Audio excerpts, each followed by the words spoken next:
Assalamualaikum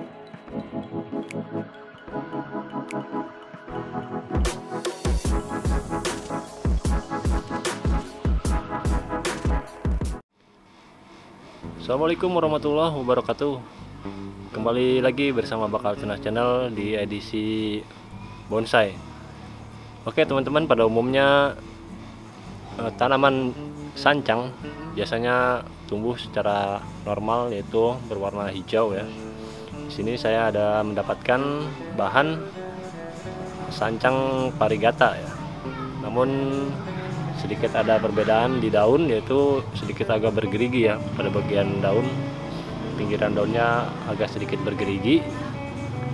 Nah di sini sangat bagus sekali ya untuk sancang parigatanya. Ini udah mulai program seperti ini, bagian akar untuk membuat mame. Di sini saya ada dua, yang satunya mau saya besarkan sebagai bahan untuk perbanyakan atau budidaya untuk tanaman sancang parigata seperti ini. Nah, makin maraknya dunia bonsai akhir-akhir ini, tidak lagi bonsai ukuran besar ya, yang dulunya sempat meramaikan dunia perbonsaian. Sekarang pun untuk ukuran-ukuran kecil sangat dipertaruhkan ya untuk pameran-pameran, apalagi yang berukuran Demax atau yang 30 cm ya. Itu juga menjadi bahan dari para pembonsai sekarang untuk membuat Demax. Namun di sini saya akan membuat mame dulu untuk sancangnya, karena belum ada yang untuk ukuran besar atau bogel ya. Di sini hanya sebesar telunjuk jari ya. Untuk ukuran batang akan nyaris lebih kecil. Jadi untuk ke arah membuat Demaxnya masih jauh ya. Namun untuk mame udah dapat ya untuk ukuran sebesar ini. Tinggal diproses saja untuk percabangannya. Namun di sini ada kelemahan untuk sancang parigata ya, untuk warna full kuning seperti ini. Ini bakal saya pruning ya. Untuk daun-daun yang sudah rimbun saya pruning, saya mau melihat percabangannya.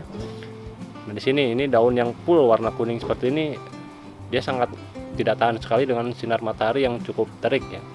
Biasanya dia langsung terbakar pada bagian sisi-sisinya menjadi coklat atau bahkan kering ya.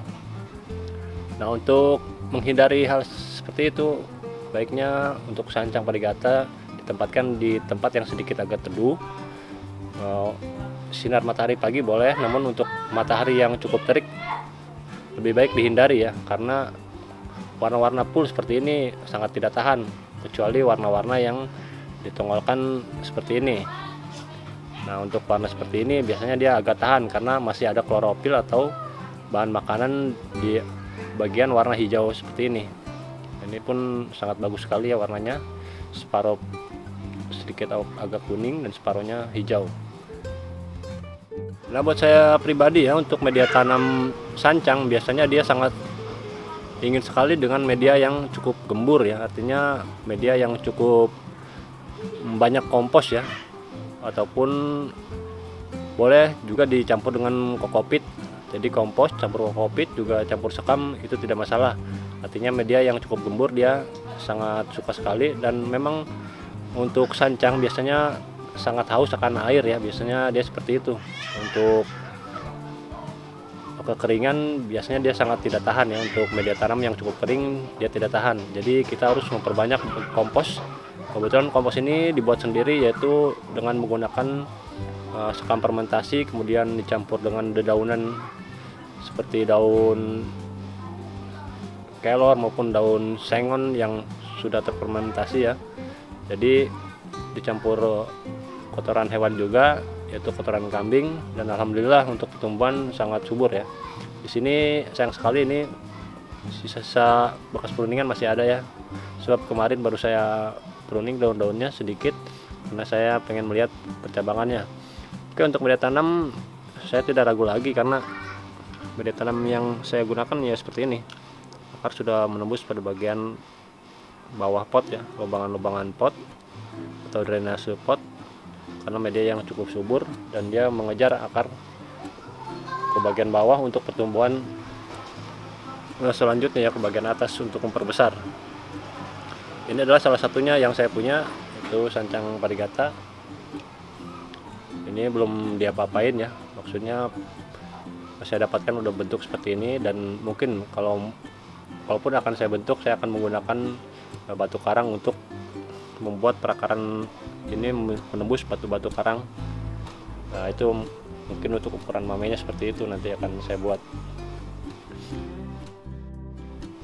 Nah, ini adalah salah satunya ya, yang kedua dari sancang parigata. Nah, di sini juga, nah ini sayang sekali ya, daun yang kuning full seperti ini atau putih seperti ini sangat tidak tahan ya dengan matahari seperti yang saya bilang tadi. Namun untuk daun-daun yang seperti ini masih sangat tahan. Namun di sini dominan dia warna kuning full ya, kuning full campur dengan hijau yang full juga nih. Ini juga hijau full. Jadi tidak seperti yang pohon yang satunya yang tadi ya. Jadi dia itu full seimbang untuk parigatanya. Namun di sini keseimbangan itu tidak ada. Artinya di sini ada yang batang mempunyai warna daun seperti ini full, ada warna daun bercorak seperti ini juga, kemudian ada warna daun yang normal ya. Ini dalam satu batang. Satu batang ini adalah orian ya, ori dari akar sancang parigata. Kemudian tumbuh seperti ini, dan pertumbuhannya mungkin nantinya akan beda-beda juga setelah kita stek seperti ini. Misalkan kita potong seperti ini, lalu kita proses, nanti akan timbul kembali parigata ataupun kembali hijau maupun corak-corak lainnya yang mungkin akan lebih bagus ataupun lebih jelek ya. Namun untuk teman-teman yang menyukai sancang parigata ini, tidak ada salahnya ya untuk membuat mame-mamean seperti ini jika memang bahan yang teman-teman punya masih cukup kecil ya untuk dibuat sebuah bonsai baik demek maupun ukuran besar. Nah, atau ada pula cara lain, yaitu dengan cara menyambung ya. Cara lain untuk mendapatkan batang yang besar, teman-teman bisa menyambung sancang seperti ini dengan wahong ya. Mungkin di daerah teman-teman masih banyak tanaman atau pohon wahong. Teman-teman bisa mencari karakter untuk bawahan yang cukup bagus, kemudian disambung dengan bagian atas yang seperti ini, yang parigata bisa, maupun yang ukuran yang original juga pun bisa. Jadi teman-teman kalau yang masih di daerahnya masih banyak wahong, bisa menggunakan batang wahong untuk menyambung tanaman sancang. Jadi mungkin teman-teman juga ada pernah mendengar sebutan wacang. Wacang itu adalah singkatan dari wahong disambung dengan sancang, jadi disingkat menjadi wacang. Itu pun sudah banyak yang membuat, baik membuat bonsai taman maupun bonsai berkarakter bogel atau sedikit besar, kemudian bertajuk yang istimewa, yang biasanya dibuat untuk kontes. Yang akhir-akhir ini memang kontes cukup banyak untuk bonsai ya, baik Pamnas maupun Pamlok juga.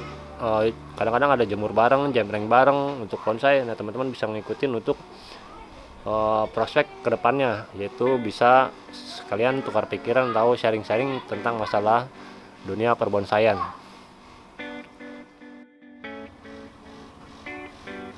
Nah, ini ada beberapa polybag sancang ya, sengaja saya liarkan untuk pembesaran, juga sebagai bahan untuk budidaya.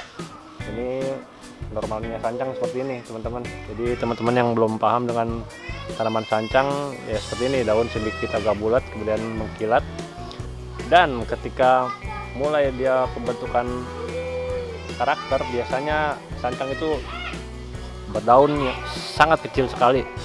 Setelah beberapa kali proses pruning, dia akan mengecil sangat jauh dengan daun seperti ini, bahkan 10 kali lipat perkecilannya dari daun ukuran normalnya.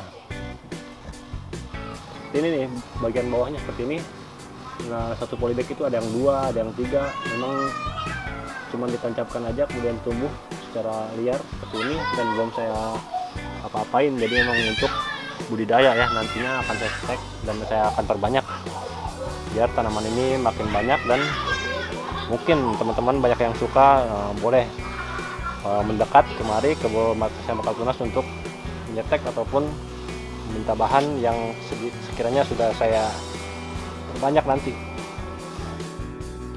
Nah, jadi itu sedikit penjelasan tentang masalah sancang, kemudian media tanam dan sancang perigata, bentuknya seperti apa. Seperti ini untuk bentuk daunnya. Kemudian sancang normalnya juga sudah saya tunjukkan untuk tanamannya. Namun ada sedikit tambahan ya, untuk sancang batang ini sangat getah sekali. Jadi untuk pengawatan, misalkan teman-teman mau mengatur arah dari percabangan, harus cukup berhati-hati ya, atau menggunakan kawat yang sesuai dengan ukuran batang yang akan teman-teman arahkan. Oke, sekian dulu tentang masalah tanaman sancang. Nanti akan proses selanjutnya kita akan membuat sancang ya, dari bahan yang sedikit agak besar. Kemudian akan kita proses bagaimana cara membuat bonsai sancang dari awal. Oke, semoga bermanfaat. Video kali ini juga menghibur teman-teman yang sekiranya belum tahu tentang masalah tanaman sancang. Dan akhir kata saya ucapkan assalamualaikum warahmatullahi wabarakatuh.